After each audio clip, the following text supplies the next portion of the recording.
الحمدللہ رب العالمین والصلاة والسلام علی من کان نبیا وآدم بین الماء والطین وعلی آلہ واصحابہ اجمعین اما بعد فاعوذ باللہ من الشیطان الرجیم بسم اللہ الرحمن الرحیم ان اللہ وملائکتہ یصلون علی النبی یا ایہا الذین آمنوا صلوا علیہ وسلموا تسلیما اللہم صلی علی سیدنا مولانا محمد وعلی آل سیدنا مولانا محمد صلاۃ دائمۃ بدوام الملک الحی القیوم۔ آج کی ہماری اس روحانی تربیتی نشست کا عنوان ہے حال۔ جب ہم آپس میں ملتے ہیں، ایک دوسرے سے سلام و کلام کرتے ہیں، حال احوال پوچھتے ہیں، لیکن جس حال کا ذکر آج ہم کر رہے ہیں یہ وہ حال نہیں جو ہم ایک دوسرے سے پوچھتے ہیں۔ اصطلاح تصوف میں حال ایک کیفیت کا نام ہے۔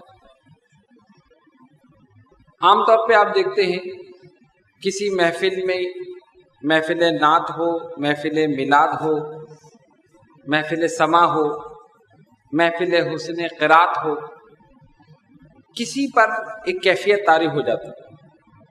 کوئی اٹھ کے کھڑا ہو جاتا ہے، کوئی رونے لگتا ہے، کوئی جھومنے لگتا ہے، محفل سما میں کوئی رقص کرنے لگتا ہے، مختلف کیفیات۔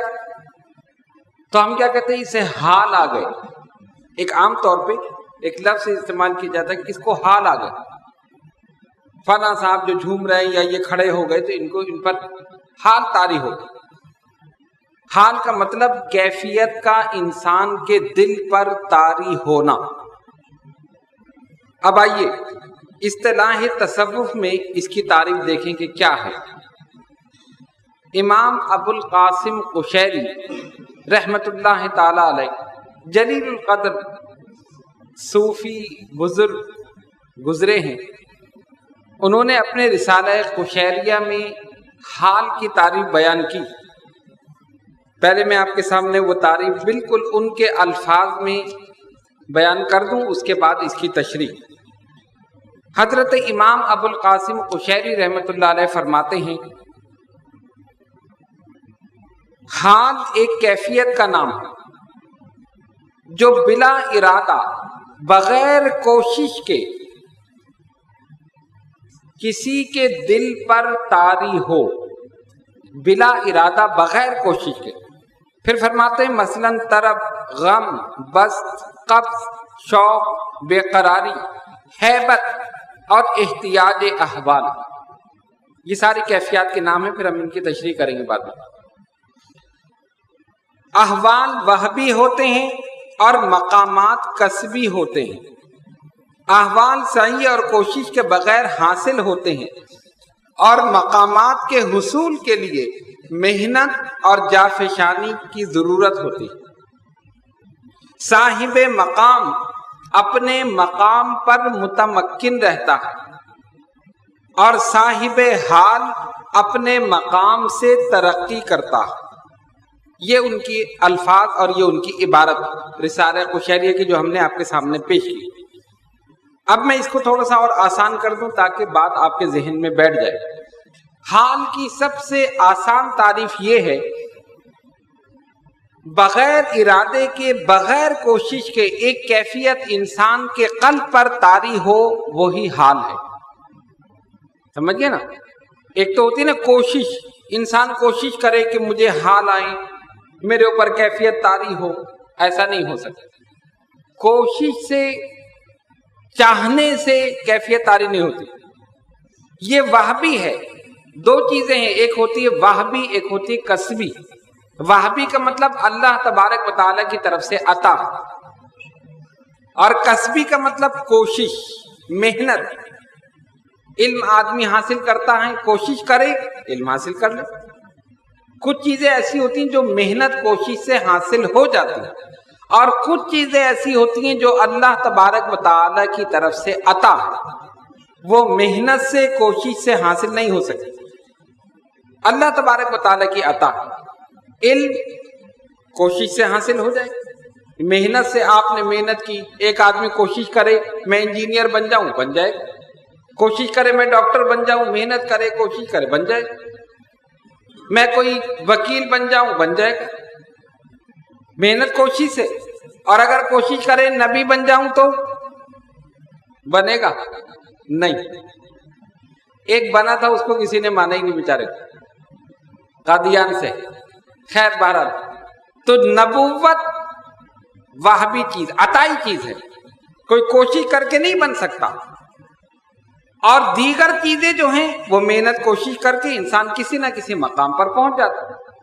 تو حال ایک ایسی کیفیت ہے جو بغیر کوشش کے، بغیر ارادے کے انسان کے قلب پر طاری ہو جائے، اسی کو حال کہتے ہیں۔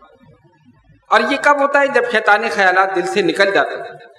اب اس کا مشاہدہ ہم کرتے ہیں نا، آپ کسی محفل میں موجود ہیں، محفل سما ہے، محفل نعت ہے، محفل قرات ہے، بالکل رجوع الی اللہ، تمام خیالات، شیطانی خیالات ذہن سے آپ نے نکال دیے، صرف اللہ اور اس کے رسول صلی اللہ علیہ وسلم کی طرف رجوع ہو کر، با وضو ہو کر، با ادب ہو کر آپ محفل میں بیٹھے ہیں۔ اب کسی نے نعت پڑھی اور تار سے تار مل گیا، میری اصطلاح میں تار سے تار مل گیا، سمجھ رہے ہیں نا؟ تار سے تار، تار الگ ہے، تار سے تار مل جائے کیا ہوتا ہے؟ کرنٹ آ جاتا ہے، فوراً کرنٹ آتا ہے نا۔ تو انسان کے اندر بھی کرنٹ ہے، ہر انسان کے اندر کرنٹ ہے۔ میرے والد گرامی اشرف المشائخ حضرت ابو محمد شاہ سید احمد اشرفی الجیلانی نور اللہ مرقدہ، اللہ رب العالمین بے شمار رحمتیں ان کے مرقد مبارک پر نازل فرمائے، وہ فرماتے تھے ہر انسان کے دل میں ایک نور کی چنگاری موجود ہے، ہر انسان کے دل میں ایک نور کی چنگاری موجود ہے، اس کو صرف سلگانے کی ضرورت ہے۔ اور اس کی مثال بڑے پیارے انداز میں دیتے تھے، بہت آسان مثال، فرماتے دیکھو ایک لالٹین ہے، اس کے اندر روشنی ہو رہی، لالٹین ہوتی ہے نا، آج کل تو لالٹین کے زمانے ہی نہیں، ایمرجنسی لائٹ آ گئی، پہلے وہ لالٹین ہوتی تھی، ابھی بھی کہیں کہیں ہوتی ہے، اس میں تیل ڈالتے، پھر اس کو پمپ کرتے، پھر کہیں جا کے وہ جلتی، ایک چھوٹی سی بتی نکلی ہوتی ہے، ماچس کی تیلی لگاؤ، پھر وہ نکلے گی، اس کو گھمایا تو روشنی تیز ہوگی۔ لیکن اس کا جو شیشہ ہے اگر اس پر گرد و غبار ہو تو کیا ہوگا؟ اندر جل رہی ہے، روشنی باہر نہیں آ رہی۔ کیسی مثال ہے؟ انہی کی مثال انہی کے الفاظ میں بیان کر رہا ہوں۔ وہ فرماتے روشنی اندر ہو رہی ہے، چراغ جل رہا لیکن باہر نہیں آ رہی، کیوں؟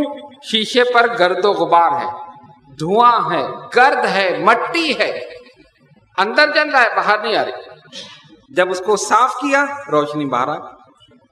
تو فرماتے تھے ہر انسان کے دل میں ایک نور کی چنگاری موجود ہے، کیسا ہی فاسق اور فاجر ہو، ایمان تو ہے نا، ایمان کی چنگاری موجود ہے، اب اندر جل رہا ہے، باہر روشنی نہیں آ رہی۔ کیوں؟ گناہوں کی آلودگی، جھوٹ، غیبت، چغلی اور دیگر چیزیں، یہ سب نے اس پر گرد و غبار ڈال دیا۔ اب اندر جل رہی ہے روشنی، روشنی ہو رہی ہے، باہر نہیں آ رہی۔ جب لا الہ الا اللہ کی ضرب لگائی، روشنی باہر آ گئی، گرد و غبار دور ہو گیا، گرد و غبار دور ہو گیا، روشنی باہر آ گئی۔ تو ہر انسان کے اندر نور کی چنگاری موجود ہے، اس چنگاری کو سلگانے کی ضرورت ہے، بھڑکانے کی ضرورت ہے، بھڑک جائے، اور جب بھڑک جائے گی روشن ہو جائے گی اور یہ سب صاف ہو جائے گا تو روشنی باہر آئے۔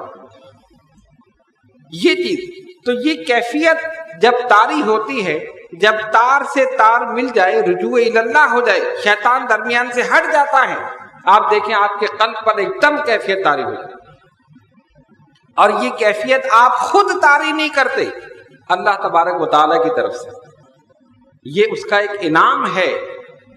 ہم کیا کرتے ہیں؟ اگر کوئی جھوم رہا ہے اس کو دیکھ کے ہنستے، لوگ مذاق اڑاتے، دیکھو یہ کیسے گھوم رہا ہے، دیکھو یہ رو رہا ہے، رونے کی کیا بات ہے، دیکھو یہ کیا کر رہا ہے۔ کبھی بھی کسی کی کیفیت کو دیکھ کر مذاق مت اڑاؤ، تمہیں کیا پتا اس کی پرواز کہاں تک، ایک بزرگ تشریف فرماتے، محفل سما ہو رہی تھی، بیٹھے بیٹھے کیفیت طاری ہوئی، کھڑے ہو گئے تو جو ان کے برابر بزرگ تھے انہوں نے دیکھا، ان کو ہاتھ پکڑ کے نیچے بٹھا دیا، بیٹھ گئے، محفل ہوتی رہی۔ دوبارہ پھر کیفیت طاری ہوئی، آنکھوں سے آنسو جاری ہوئے، ایک دم جوش میں آئے، پھر کھڑے ہو گئے۔ اب جو برابر بیٹھے تھے انہوں نے پھر دیکھا ان کو، اب ہاتھ پکڑ کے بٹھایا نہیں، خود بھی کھڑے ہو گئے۔ سارے دیکھ رہے یہ کیا بات، پہلے تو بٹھا دیا تھا، خود کھڑے ہو گئے۔ محفل ہوتی رہی، زوردار محفل ہوئی، شاندار محفل ہوئی، پوری محفل وجد میں آ گئی، کیفیت طاری ہو گئی۔ اس کے بعد محفل ختم۔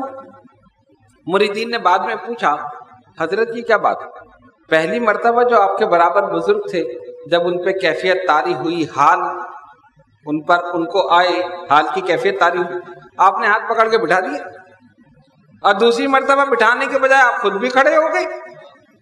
کہا سنو، پہلی مرتبہ جب ان پر کیفیت طاری ہوئی تھی اور وہ کھڑے ہوئے تھے تو میں نے دیکھا کہ ان کی پرواز کہاں تک ہے، تو سدرۃ المنتہا تک تھی، میں وہاں تک گیا، واپس لے آیا۔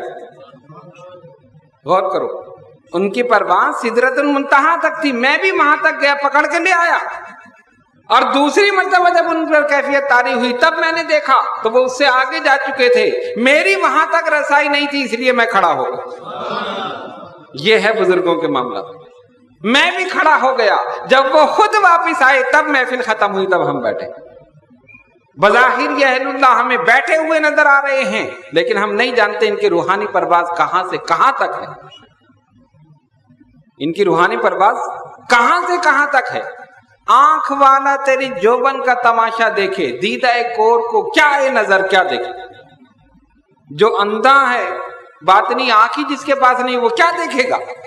وہ تو یہی دیکھ رہے ہیں نا کہ یہ جھوم رہا ہے، کوئی مذاق اڑا رہا ہے، کوئی ہنس رہا ہے، یہ کیا کر رہا ہے۔ اس لیے آپ اہل طریقت ہیں، کبھی بھی کسی کے حال کو دیکھ کر اس کا مذاق مت اڑائیے، نہ جانے وہ کس کیفیت میں ہے، اس لیے کہ کیفیت اللہ تبارک و تعالی کی طرف سے طاری ہوتی ہے، انسان خود چاہے نہیں۔ اور اکثر ایسا بھی ہوتا ہے کہ بہت سے لوگ خود بخود کھیلنا شروع کر دیں، اچھل کود شروع کر دی، ادھر بھاگ، وہ الگ پتہ چل جاتا ہے۔ جو بناوٹی ہے، نقلی ہے، اصل نقل کا پتہ چل جاتا ہے، اصل نقل کا پتہ چل جاتا ہے۔ یہ الگ بات ہے کہ اظہار نہ کیا جائے، اس کی پردہ پوشی رکھی جائے، لیکن یاد رکھو جو محفل میں بیٹھا ہے وہ سب کو کنٹرول کر رہا ہے، جتنے بیٹھے ہیں سب کو کنٹرول کر رہا، بظاہر نہیں محسوس ہو رہا، لیکن ہر ایک کی قلبی کیفیات سے واقف ہے کہ اس پر جو کیفیت طاری ہو رہی ہے یہ اصلی ہے یا نقلی، کون اصلی ہے کون نقلی ہے، یعنی کون شعبدے بازی کر رہا ہے اور کس پر حقیقت میں کیفیت طاری ہو رہی، سب جانتے ہیں۔ اس لیے کبھی بھی یہ کوشش نہ کی جائے کہ ہم پہ کیفیت طاری ہو، نہیں ہو سکتی۔ ہاں، رجوع اللہ ہو کر، با ادب ہو کر، با وضو ہو کر بیٹھ جاؤ، اپنے دل سے تمام شیطانی خیالات باہر نکال دو، خود بخود کیفیت طاری ہو جائے گی۔ اللہ تبارک و تعالیٰ کی طرف سے عطا ہے، کیفیت طاری ہو جائے گی۔ تو پتہ یہ چلا کہ حال ایک ایسی کیفیت کا نام ہے جو بلا ارادہ، بلا کوشش کے، بغیر محنت کے انسان کے قلب پر طاری ہوتی، اور جب وہ کیفیت طاری ہوتی ہے تو دنیا معافی یہاں سے بے خبر ہو جاتا ہے، اس کو نہیں پتا کہ پھر دنیا میں کیا ہو رہا ہے۔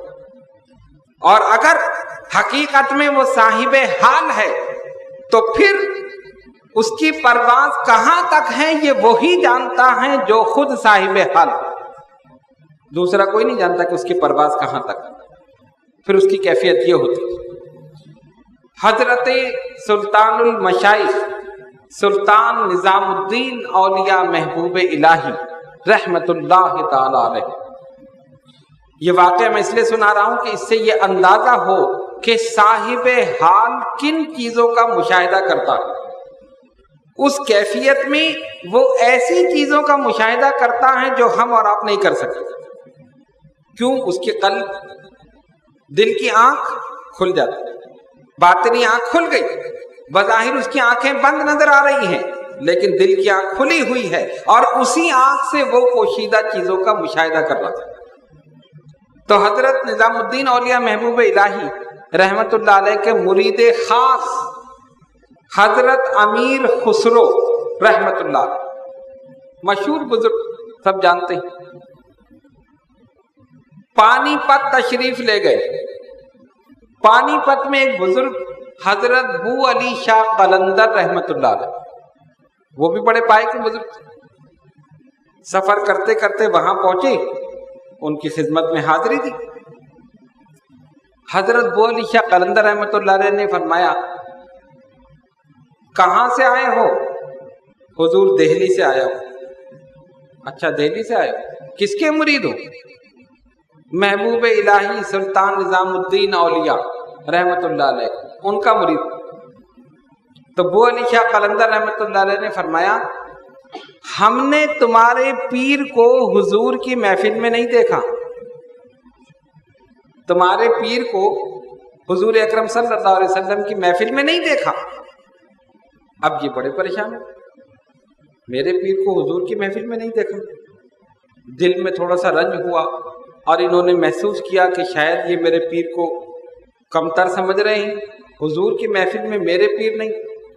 آزردہ ہوئے اور وہاں سے چلے واپس دہلی محبوب الہی کی بارگاہ میں۔ جیسے ہی وہاں پہنچے ان کو پتہ چل گیا، روحانی وائرلیس ہو گیا، کہاں سے آ رہے ہو؟ پانی پت سے۔ اچھا بو علی شاہ قلندر نے یہی کہا ہے نا حضور کی محفل میں نہیں دیکھا، چلو ہم جا رہے ہیں حضور کی محفل میں، تم ان کو لے کر پہنچو۔ اچھا ٹھیک ہے، پانی پت جاؤ اور بو علی شاہ قلندر کو لے کے حضور کی محفل میں پہنچو، ہم بھی پہنچ رہے۔ پھر دیکھتے کون حضور کی محفل میں؟ حضرت امیر خسرو رحمت اللہ علیہ۔ ٹھیک ہے، چلے وہاں سے پانی پت پہنچے تو وہ پہلے سے تیار، ان کو بھی بتانے کی ضرورت نہیں، روحانی وائرلیس ہو چکا پہلے ہی۔ انہوں نے کہا امیر خسرو ہم تیار ہیں، محبوب الہی نے یہی کہا ہے نا، چلو تم بھی چلو۔ وہ وہاں سے پہنچے، ہم یہاں سے پہنچے۔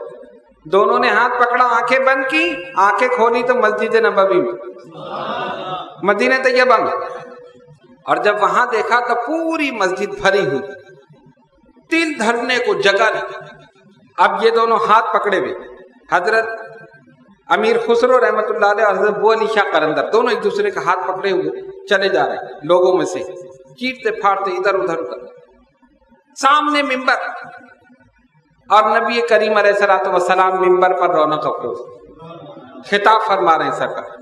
پوری مسجد بزرگان دین سے بھری ہوئی، ایک سے ایک نورانی چمکتا ہوا چہرہ نظر آ رہا۔ ادھر ہوتے ہوتے ہوتے دیکھا، پوری مسجد دیکھ لی۔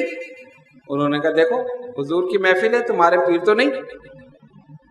میں نے کہا تھا نا تمہارے پیر کو حضور کی محفل میں نہیں دیکھا، یہ حضور کی تو محفل ہے، سرکار تشریف فرمائے، خطاب فرما رہے ہیں، یہ سارے لوگ موجود ہیں، کہاں ہے محبوب الہی؟ اب ان کو اور صدمہ ہوا کہ واقعی میرے پیر تو نہیں۔